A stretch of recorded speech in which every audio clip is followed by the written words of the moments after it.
When you were formulating the book, knowing that you wanted to position it as a tribute to your mentor and the history of Black ballerinas, what was the centerpiece theme that you wanted to make sure was in the story? Um, I think that what was really important is, throughout the course of my professional career, I've had really meaningful and rich relationships with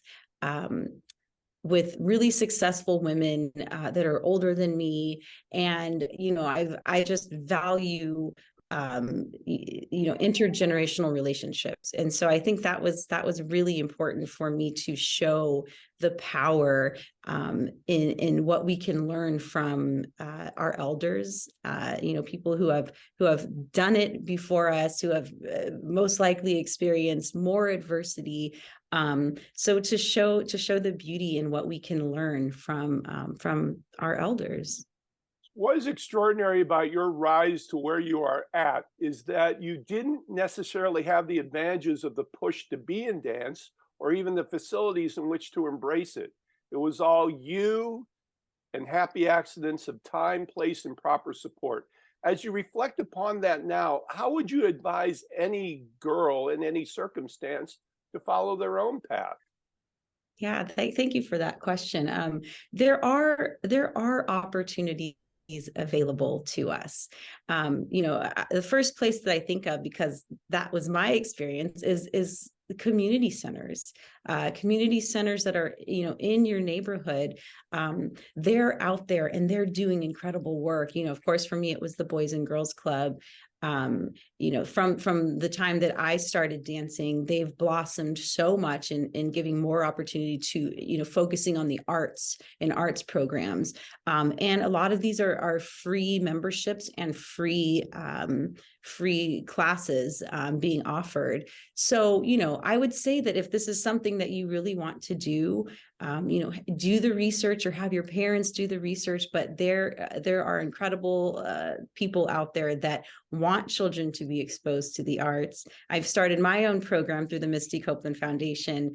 Right now, we're still building. Right now, it's just at 5 Boys and Girls Club sites in the Bronx and New York City, and it's a free after-school ballet class. And it's beyond just being exposed to taking ballet, but giving these children the tools to become leaders in their communities. The title of your book is derived from what your mentor, Raven Wilkinson, would say to you. Since you overcame the modern era and Raven overcame a whole different era, where do you think your stories intersect and have the most commonality? Hmm. you know I, as much it's so interesting just writing this book. I mean, I knew these things from knowing Raven and having conversations, but writing the book and kind of laying it out just made it even that more clear, that even with 50-60 years between us, so much of our stories were the same in terms of our experiences in ballet. The fact that Raven was the only one at the Ballet Russe de Monte Carlo in 1955. And, for the first decade of my career, from 2000 to 2011 or 12, I was the only Black woman at American Ballet Theater, both having the experiences of being told this isn't the art form for us, that we should go into other forms of dance that are more suited for Black culture, Black bodies, having to paint our skin a lighter shade to fit in with the company. But also, the commonalities in a positive light, both of us having this incredible passion and wanting to be an art form that, in its the fabric of what it was or what it is, excludes people who look like us. But we love it so much, and she loved it so much, that we stuck it out and fought for what we wanted. Given the various traumas of your life story, you seem so emotionally centered. How do the emotions interact with the physical carriage of dance to keep you grounded as a performer, yet expressive as the role requires? And how did this help you in real life as well? Yeah, that's a great question too. I don't think I've ever been asked something like that. It requires a lot of being able to process your emotions, uh, and then as well as like rehearsing a lot so that you're not overwhelmed by feelings once you get on stage. What we do, we're in the studio 8 hours a day, 5 to 6 days a week, working on these things, training. Not just physically, but yeah, in preparation to becoming the characters that we are on stage.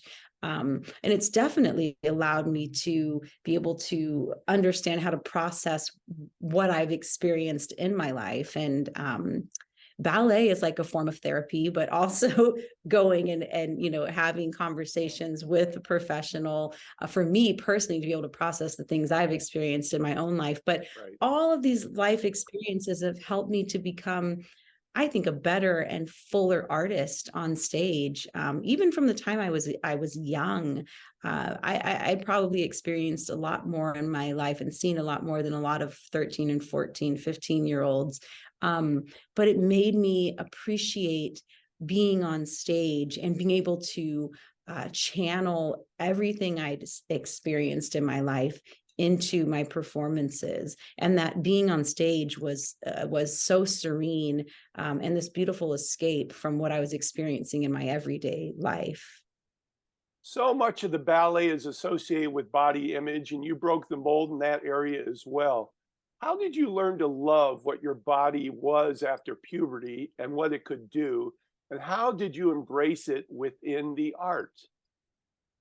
Mhm.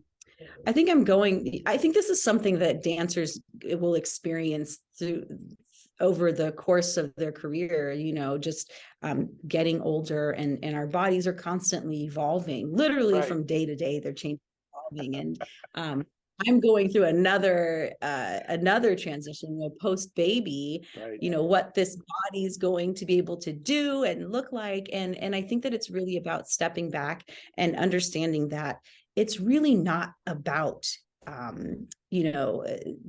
measurements or what your body looks like in comparison to other people, but just making it its healthiest self in that moment, and the strongest self it can be. And I mean, of course, as a 19-year-old going through puberty, I didn't have this clear understanding and being able right, to step back and right. acknowledge that.